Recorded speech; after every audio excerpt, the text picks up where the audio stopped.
Ini kesalahan kita. Apakah orang Kristen tidak punya sejarah yang jahat masa lalunya? Punya. Tapi dibuka, lalu orang Kristen belajar dari sejarah yang tidak nyaman itu, sehingga hari ini orang Kristen damai-damai saja. Tidak seperti kita yang masih saling bacok sesama.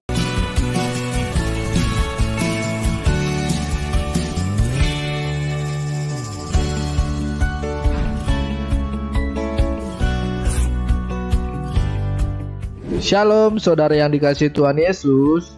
Sebelum memulai video ini, tolong bantu klik tombol subscribe ya, dan nyalakan tanda loncengnya. Mari kita sama-sama memuliakan nama Tuhan Yesus di media sosial, khususnya YouTube. Gratis kok, nggak bayar. Saya hitung dari 3 ya. 3, 2, 1. Terima kasih. Tuhan Yesus memberkati. Selamat menonton.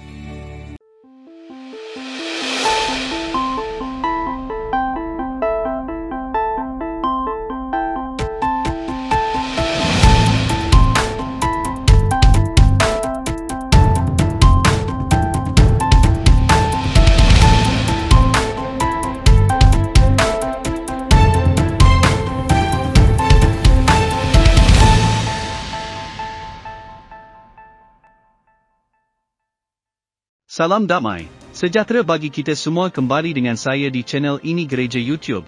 Terima kasih bagi teman-teman yang senantiasa mendukung dan mensupport perkembangan channel Gereja YouTube. Tuhan Yesus memberkati kita semua. Pada kesempatan kali ini saya akan bagikan kepada kita semua. Di kesempatan kali ini saya akan membagikan kepada kita di mana ada perempuan-perempuan atau wanita-wanita yang semakin bermunculan dan semakin bermunculan untuk menghujat Tuhan Yesus Kristus. Saya ingin mengajak kita semuanya untuk melihat sebuah cuplikan video dan nanti disampaikan oleh Kiai Haji Buya Syakur Yassin, dan nanti kita akan melihat penyampaian oleh Kiai Haji Buya Syakur Yassin. Penyampaian beliau itu begitu masuk akal begitu dalam, tetapi orang-orang tertentu bapak, ibu tidak bisa menerima apa yang disampaikan oleh Bapak Buya Syakur Yassin. Bahkan banyak sekali di antara teman-teman itu menuduh kalau Bapak Buya Syakur Yassin itu sudah begini, sudah begono, sudah begini, sudah begono, dan beberapa waktu yang lalu kita melihat juga ada sekelompok orang yang secara terang-terangan menghina beliau, mengolok-ngolok, bahkan mengata-ngatain dengan kata-kata yang tidak pantas. Padahal Bapak Kiai Haji Buya Syakur Yassin itu adalah seorang ulama al-ulam warasatul anbiya. Ulama itu pewaris para nabi. Ulama itu tidak boleh dihina. Beliau bisa memberikan pencerahan dan bisa mengajak untuk orang berpikir dengan akal yang sehat. Maka Bapak Buya Syakur Yassin sangat sering mengatakan, ayo kita berpikir dengan akal yang sehat, berpikir secara kritis, berpikir secara kritis. Berpikir secara kritis. Oleh kebanyakan orang tidak bisa menerima setiap ucapan yang beliau sampaikan. Supaya tidak berlama-lama, mari kita saksikan sama-sama bagaimana cuplikan videonya dan apa yang beliau sampaikan, sehingga banyak orang merasa terganggu. Sampai-sampai beberapa waktu yang lalu, ada orang yang ingin melaporkan Bapak Buya Syakur Yassin kepada pihak yang berwajib, dan kita bersyukur hal itu tidak terjadi dan tidak mungkin orangnya tidak berani melaporkan atau bagaimana. Kita tidak tahu. Baik saudara, ayo kita saksikan sama-sama bagaimana cuplikan video berikut ini. Langsung ke pertanyaannya, Cak Islam. Cak Islam itu bernarasi tentang kontra radikalisme, itu selalu membawa bab sejarah. Saya juga menyuka sejarah, terutama tentang konflik konflik antar sahabat pasca suksesi wafatnya Rasulullah SAW. Itu kan keterlibatan sahabat. Tadi saya dilantik sebagai tim Ababil untuk mengedepankan akidah Ahlus Sunnah wal Jamaah. Ahlus Sunnah wal Jamaah itu kan ini NU loh guys. NU itu kan wasuhbihi ajmain. Kalau kita terlalu mengungkap kesalahan sahabat, dilematis Gus. Gimana itu? Gini Gus, ingin saya quote satu pernyataan Gus. Saya quote pernyataan Gus. Kalau saya, Gus pernah bilang, kalau saya, sejarah Islam itu harus dibuka. Memang ulama-ulama kesalahan kita, ulama-ulama kita menyembunyikan yang sekiranya tidak mendukung konsep aswaja, itu harus disembunyikan. Kalau saya harus dibuka. Loh, saya juga mencoba membuka. Saya punya sosial media yang lumayan juga followernya Gus. Coba membuka di vlog kan ya diserang sama kebetulan saya juga pakai akun fake, meskipun 7 tahun pakai akun fake. Diserang, itu dilematisnya. Kalau saya sebetulnya pragmatis ya Gus, tapi semua praktek yang harus kami lakukan sebagai tim Ababil tadi sudah disinggung sama Gus, jadi tidak ada yang saya tanyakan secara prakteknya. Soalnya radikal sudah. Pertanyaannya itu tadi. Sudah ya, oke. Lebih ke teoritisnya. Ya, okay. Gimana? Soalnya pertanyaan santri Madura itu belum dijawab sama Gus. Pondok pesantren sebagai kultural NU itu ya rentan disusupi Gus. Gimana? Sementara dilematisnya itu tadi, kalau kita membuka sejarah tentang pertikaian sahabat yang kental dengan politik, kita bertabrakan dengan saja. Okay. Sekian, assalamualaikum warahmatullahi wabarakatuh. Ini soal sejarah. Saya tuh begini, ada satu kejadian di Mesir. Ada salah seorang pemikir yang kemudian dituduh menjadi liberal. Ini dituduh liberal. Gara-garanya apa? Dia mengungkap sejarah-sejarah tidak nyaman. Dia menulis semua sejarah-sejarah tidak nyaman setelah Rasulullah. Kita berbicara after the prophet era, setelah Rasulullah. Pasca Rasulullah wafat, ini kan di Madinah ini luar biasa konfliknya. Luar biasa konfliknya. Lalu kemudian pemikir Islam ini yang bernama Faraj Faudah menulis sebuah kitab namanya Haqiqatul Ghaibah. Gara-gara dia membuka semua sejarah yang tidak nyaman ini, kemudian ketika dia mengemudikan kendaraan di Nasir City, dia diberondong tembakan oleh Ikhwanul Muslimin dan terbunuh. Kelompok-kelompok yang kemudian berusaha menutupi sejarah-sejarah yang tidak nyaman ini, kemudian memberi pengaruh kepada kita hari ini tidak pernah bisa belajar dari sejarah kejahatan kelam. Semua ditutupi. Permusuhan Sunni dan Syiah yang berlangsung 1400 tahun lebih ini, dan mengapa masih awet? Karena semua sejarah permusuhan itu ditutup dari dulu, karena melibatkan dua sahabat utama, Muawiyah dan Sayyidina Ali. Ini kesalahan kita. Apakah orang Kristen tidak punya sejarah yang jahat masa lalunya? Punya, tapi dibuka. Lalu orang Kristen belajar dari sejarah yang tidak nyaman itu, sehingga hari ini orang Kristen damai-damai saja. Tidak seperti kita yang masih saling bacok sesama orang Islam. Karena apa? Kita menutupi sejarah masa lalu.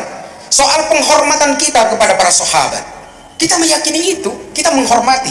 Apakah kemudian kalau kita belajar dari sejarah kemudian salah? Apakah kita harus percaya kepada hadis-hadis dhaif yang sebenarnya waktu itu ingin meredam orang-orang supaya tidak terlalu terjebak dalam berbagai polarisasi konflik di Madinah? Mulai dari konfliknya Sayyidina Umar dan Sa'ad bin Ubadah sampai konfliknya Bani Umayyah dengan Bani Hashim. Banyak sekali hadis dhaif keluar yang meminta semua sejarah-sejarah kejahatan itu ditutupi. Sehingga apa? Kita tidak pernah belajar. Saya sudah mengatakan itu di Tuban. Pak, kalau saya menyembunyikan beberapa nama dari sejarah yang tidak nyaman, iya, saya akan sembunyikan. Tapi soal konflik yang membunuh Sayyidina Utsman, soal konflik yang meracuni Sayyidina Hasan, soal konflik yang membantai Sayyidina Husain, soal konflik yang kemudian membunuh Sayyidina Umar, pengkhianatan Marwan bin Hakam, masa nggak boleh kita buka? Bukalah, supaya kita belajar. Orang Kristen terlibat perang 30 tahun, membunuh 8 juta orang Eropa. Kejahatan ini. Tapi orang Kristen tidak ada yang menyembunyikan sejarahnya. Sehingga mereka kemudian membuat sebuah perjanjian namanya Westphalia Agreement dan Peace of Prague, dan mereka kemudian menghindar dari berbagai peperangan dengan sesama orang Kristen. Kita hari ini, nggak usah jauh-jauh Pak, NU sama FPI aja mau bacok-bacokan di Madura. Karena kita tidak pernah belajar dari berbagai kisah-kisah perang-perang Jamal, perang Siffin, perang Hurrah, perang Hisab. Ini perang sesama orang Islam. Belum kita bercerita tentang perang antara keluarga Ibnu Saud dan keluarga Ibnu Rashidin di Saudi, membunuh 13.000 orang Saudi, sesama orang Islam. Karena kita nggak pernah mau belajar. Sa'ad bin Ubadah dan konfliknya dengan Sayyidina Umar, nggak ada yang mau buka Pak. Saya yang pertama kali buka di berbagai media. Supaya apa? Kita jangan lagi saling bacok, saling berantem, saling mengkafirkan hanya gara-gara persoalan kekuasaan politik. Nah, justru karena kita tidak pernah bisa belajar dari sejarah-sejarah kelam itulah kemudian kita dimanfaatkan oleh orang-orang barat menggunakan proksi-proksi politik, sehingga kita akhirnya mudah dipecah belah. ISIS dan Al-Qaeda ini sama-sama Wahabi Pak, sama-sama punya cita-cita daulah khilafah Islamiyah, sama, tapi dua-duanya bermusuhan coba. Sama-sama Islam, manhajnya Wahabi, ijtihad yang dipakai sama, fatwa-fatwa yang dipakai oleh ulama yang sama, Abu Bakar Naji dalam kitab Idarat atau Wahkush, sama, tapi mereka bermusuhan. Kenapa? Kita tidak pernah belajar dari sejarah. Saya mengungkap, bahkan saya tidak ngarang. Pembunuhan Sayyidina Utsman itu melibatkan Muhammad bin Abu Bakar, yang nulis siapa? Imam As-Suyuti dalam Tarikhul Khulafa halaman 81. Saya sudah terangkan, tapi saya dikafirkan gara-gara begitu. Saya tidak ingin mengumbar kejahatan-kejahatan para sahabat. Justru saya ingin menceritakan sahabat-sahabat yang dibantai oleh sesama orang Islam karena persoalan-persoalan politik. Supaya apa? Supaya kita belajar. Supaya kita belajar dari kejadian itu. Apa gunanya kalau bukan untuk pelajaran sejarah-sejarah yang sudah berumur 1400 tahun, kalau kemudian kita buka hari ini ke generasi berikutnya? Generasi yang gagal menguasai sejarah itu adalah generasi yang mengisi masa depannya dengan kekosongan-kekosongan. Ini kata siapa? Kata Rumi. Jadi pelajari sejarah, makanya tarikh itu menjadi penting. Makanya saya itu ke Amerika belajar sejarah Islam di Zaytuna. Yang saya pelajari sejarah Islam. Belum saya buka semua sebenarnya ini, Gus. Yang saya buka itu hanya satu perintil saja. Kalau dibuka semua, ya artinya memang akan goncang, tapi saya memilih tidak. Yang bisa saya buka itu adalah sejarah-sejarah yang bisa menjadi hikmah bagi kita, menjadi pelajaran bagi kita hari ini, bahwa kita tidak boleh lagi saling bantai sesama orang Islam. Saya buka sedikit dalam satu kajian bersama Ustadz Buya Syakur, Buya Syakur Yasin, Candang Pinggan Indramayu. Ketika itu kita membuka sedikit bahwa Rasulullah itu wafatnya diracun. Pada heran kok. Ini juga mungkin heran bahwa Rasulullah diracun. Ngarang? Enggak, ada literaturnya, ada kitab tarikh yang menulis itu. Cuma ya nggak mungkin lah dibuka. Gitu loh. Prosesnya seperti apa, siapa yang meracun, orang kafir mana yang meracun, nggak perlu dibuka. Nanti kita akan benci kepada orang-orang yang berbeda. Ini saya buka karena memang ada di media. Saya bercerita tentang itu bersama Buya Syakur Yasin. Banyak sekali yang mesti dibuka. Tapi kalau pembunuhan Sayyidina Utsman yang melibatkan orang Islam juga, ya harus dibuka supaya menjadi pelajaran bagi kita apa? Sesama orang Islam nggak boleh saling mencelakai. Hanya gara-gara apa? Gara-gara politik. Ini pelajarannya. Dan tidak boleh juga atas nama kekuasaan, lalu setiap orang yang berusaha mengkritik, kemudian berusaha didolimi, dibunuh, diburu, dipersekusi. Ini pelajarannya. Sama seperti Sayyidina Hasan dan Sayyidina Husain yang dipersekusi oleh Bani Umayyah. Ini pelajarannya. Mentang-mentang sedang berkuasa menjadi pemimpin, jangan kemudian kalau ada orang yang berusaha mengkritik kemudian dikejar, dipersekusi, ditangkap dan sebagainya. Jangan. Saya juga tidak setuju kok kalau negara ini main tangkap-tangkap aja. Kalau delik hukumnya tidak kuat dan sumir, jangan ditangkap, restoratif aja, matre saja. Setuju saya. Karena kalau tidak, ini tidak ada bedanya dengan Yazid bin Muawiyah atau Walid bin Yazid yang main tangkap. Nah ini Gus. Saya tidak ingin membuka kebobrokan yang lebih kelam. Kita setuju pembunuhan Sayyidina Utsman ibnu Affan ini dilakukan oleh sesama orang Islam atas fitnahnya Marwan bin Hakam. Cukup. Artinya apa? Kita jangan percaya kepada sesama orang Islam yang memfitnah sesama orang Islam sehingga sesama orang Islam akan saling tikam. Imannya sama, madhabnya sama, manhajnya sama, ijtihadnya sama, tapi gara-gara politik berantem. Nah ini nggak boleh ini. Pelajarannya dari mana? Terbunuhnya Sayyidina Utsman, terbunuhnya Sayyidina Ali, terbunuhnya, teracunnya Sayyidina Hasan, dan juga pembantaian terhadap Sayyidina Husain. Terbunuhnya Sa'ad bin Ubadah, terbunuhnya Sayyidina Umar. Semua karena persoalan-persoalan konflik politik yang nggak boleh ditutup-tutupi. Supaya kita belajar. Peluang-peluang menutupi sejarah-sejarah kelam ini yang dipakai oleh orang Barat, kemudian memanfaatkan kebodohan-kebodohan kita, karena kita tidak bisa belajar dari sejarah. Padahal semua itu literaturnya komplit, plit. Semua kitab-kitab sejarah, kitab-kitab tarikh mencatat setiap kejadian itu. Dan kitabnya itu dijual bebas dari sejak zaman dulu, dari sejak zaman 1100 abad ke-12 sudah dijual bebas dan dicetak secara berkala di Darul Fikri di Kairo dan juga Darul Fikri di Libanon. Nggak ada yang ditutupi. Cuma kemudian kita atas nama kita harus betul-betul khidmah kepada tabi'in kita. Bukan begitu cara menghormati para sahabat. Bukan begitu. Jadikan pelajaran-pelajaran dari mereka itu sebagai tuntunan kepada kita hari ini. Gitu ya. Mohon maaf Gus, ini pendapat saya karena memang ini selalu menjadi permasalahan karena saya dianggap mengumbar aib. Saya tidak mengumbar aib, saya ingin memberikan sejarah supaya kita belajar dari kejadian-kejadian masa lampau. Karena yang maksum ini hanya Rasulullah. Setelah itu kemudian menjadi manusia biasa dengan segala konflik-konflik batin dan konflik-konflik muamalahnya. Semua sama. Gitu. Ya, kita menghormati sahabat jelas karena mereka adalah perawi-perawi handal. Dan hampir semua sanad-sanad yang dirawikan oleh para sahabat ini disohhikan oleh Bukhari dan Muslim. Jelas itu, kita harus hormati itu. Bahkan Yazid saja, Yazid bin Muawiyah yang zaman dulu itu dianggap brutal karena membunuh Sayyidina Husain, dia juga merawikan 820 hadis. Jangan salah. Untuk urusan itu kita harus hormat. Kalau memang disohhikan oleh Bukhari Muslim, kita hormat kepada hadis yang dirawikan oleh beliau. Takdim kita. Tapi untuk urusan kelakuannya, oh maaf, kita nggak boleh nyontoh. Nggak boleh nyontoh. Sama seperti saya hari ini. Saya menghormati dzurriyyah Nabi. Saya menghormati para habaib. Sejak kecil saya dididik oleh kakek saya, kalau ketemu habib, kamu cium tangannya, kalau perlu kakinya. Dan saya ikuti sampai hari ini. Saya menghormati para habaib. Tapi kalau kemudian ada habaib yang ternyata moralnya nggak benar, mohon maaf, saya hormati tapi kelakuannya nggak saya tiru. Ini saya, prinsip saya. Ini mohon maaf. Artinya dalam kejahatannya saya tidak takdim. Sebagai dzurriyyah Nabi, saya takdim. Begitu. Kita harus memilah-milah antara status dia secara sanad, secara nasab, tapi kita juga harus memilah secara moral, secara... Nah teman-teman, bagaimana pendapat dan tangkapan saudara setelah menyaksikan videonya? Oleh karenanya, silakan berkomentar. Berharap komentar saudara komentar yang membangun dan komentar yang mengedukasi serta memberikan manfaat bagi semua orang ya teman-teman. Saudaraku, saya ingin membaca satu firman Tuhan kepada kita semuanya dalam Injil di Efesus 2 ayat 1-10. Kekayaan kasih karunia. Selamat pagi Bapak _Ibu _saudara, ai semua. Dalam Kristus, kita senantiasa memiliki alasan untuk bersyukur. Tuhanlah yang menyediakan dan menimpahkan kasih karunia yang luar biasa kepada kita. Kasih karunia Allah yang diberikan kepada kita bukanlah sekadar yang sederhana atau pas-pasan, melainkan segala yang kita perlukan disediakannya pada waktu yang tepat. Dari bacaan hari ini, dapat disimpulkan bahawa Allah menyediakan yang terbaik bagi kita. Pembacaan Alkitab hari ini diakhiri dengan kalimat, Dia menghendaki kita hidup dalam kasih karunia-Nya. Artinya, Allah tidak hanya menyediakan yang terbaik lalu membiarkan kita, melainkan Dia menghendaki agar kita hidup dalamnya. Dan Dia memberikan Roh Kudus untuk membantu serta memampukan kita. Apa dampaknya ketika kita menerima kasih karunia-Nya? 1. Hidup kita mengalami transformasi, ayat 1-2. Orang yang menerima kasih karunia Allah yang melimpah tidak sekadar mengatakan, aku diberkati, aku sukses. Itu hanyalah bonus. Kasih karunia Allah akan mengubah hidup kita. Jadi, orang yang menerima kasih karunia Allah adalah orang yang hidupnya mengalami transformasi.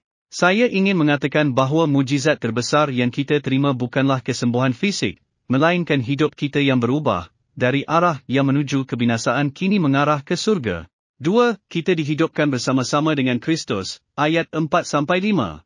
Hidup bersama-sama di sini bukan berarti tubuh kita pernah mati, melainkan banyak orang yang meski tubuhnya masih hidup, namun tidak hidup sepenuhnya. Tubuhnya masih hidup, tetapi perkataannya penuh kebencian dan caci maki, hatinya dipenuhi dengan stres dan ketakutan. Dihidupkan bersama-sama dengan Kristus berarti hidup dengan sukacita, hidup dengan tujuan, hidup dengan keyakinan. 3. Kita diberikan kelimpahan, ayat 6-7. Setelah hidup kita mengalami perubahan menjadi hidup yang bermakna, Dia memenuhi hidup kita dengan kelimpahan. Artinya, kita tidak lagi egois, melainkan orang-orang di sekitar kita juga turut merasakan kasih karunia dan kebaikan Allah kepada kita. 4. Kita termotivasi untuk melakukan pekerjaan baik yang telah disiapkan Allah sebelumnya, ayat 9-10. Kita tidak lagi berbuat baik untuk mendapatkan tempat di surga atau keselamatan, melainkan kita berbuat baik kerana Allah lebih dulu berbuat baik bagi kita. Dia telah menyediakan surga dan yang terbaik bagi kita. Kita berbuat baik sebagai tanggapan alami kita sebagai orang-orang yang dahulu mati, namun sekarang hidup bersama-sama dengan Kristus. Saudaraku yang dikasihi oleh Tuhan Yesus Kristus, mungkin saat ini Anda sedang menghadapi masa-masa sulit, kuatkan hati Anda. Ingatlah akan kekayaan kasih karunia yang telah Allah curahkan. Ketika Anda menjadikan firman Allah sebagai dasar hidup Anda, langkah-langkah hidup Anda akan penuh keyakinan, kemenangan, dan mujizat yang luar biasa. Amin. Selamat menjalani hari-hari bersama Tuhan Yesus Kristus. Tuhan Yesus memberkati kita semua. Cukup Rp10,000 per pekan, puji Tuhan kita dapat menjadi dampak. Menjadi bagian pembagian Alkitab gratis. Saudara gereja YouTube mau enggak ambil bagian dalam program membagikan 1 juta Alkitab gratis di Indonesia? Saya percaya pasti mau. Dari gereja YouTube buat gerakan membagikan 1 juta Alkitab ke seluruh pelosok Indonesia, pasti saudara mau satu Indonesia faham Alkitab. Kita punya sebuah program membagikan 1 juta Alkitab gratis di Indonesia, jadikan Indonesia dengan membagikan Alkitab, membagikan kabar baik dan pastinya kita mau membagikan Alkitab dengan bentuk fisik. Nah ini, kalau kita bersama-sama dukung ini bisa bergandengan tangan, kita gunakan channel gereja YouTube, untuk terus bergerak maju dan berdampak mewujudkannya bersama. Misinya apa? Kita ingin mencetak 1 juta orang yang hafal dan haus akan firman Tuhan yaitu melalui Alkitab gratis. Nah, kalau ini bisa terjadi 1 juta penduduk Kristen Indonesia bisa membaca Alkitab, maka kalikan 10. Maka 10 juta orang akan membaca Alkitab, membaca firman Tuhan. Dengan itu, ini tidak akan terwujud kalau tidak dengan cara bergandengan tangan. Saudara-saudara gereja YouTube, kita gunakan channel gereja YouTube untuk terus berdampak dan melayani lebih lagi. Dukung program ini, agar kita bisa membagikan 1 juta Alkitab gratis di Indonesia dengan cukup sisihkan Rp10,000 per pekan. Puji Tuhan kita dapat berbagi, berdampak memuliakan nama Tuhan Yesus. Yak ikutan detailnya ada di kolom deskripsi atau bisa melalui rekening gereja YouTube yang dinaungin atas nama Yayasan Cipta Pelita nomor bank BRI 04210034205666 dengan menulis P8, artinya program ke-8 gereja YouTube. Mungkin itu pengumuman kali ini. Saya Abdullah dan semua tim pelayanan di gereja YouTube dan Yayasan Cipta Pelita mengucapkan banyak terima kasih. Tuhan Yesus memberkati.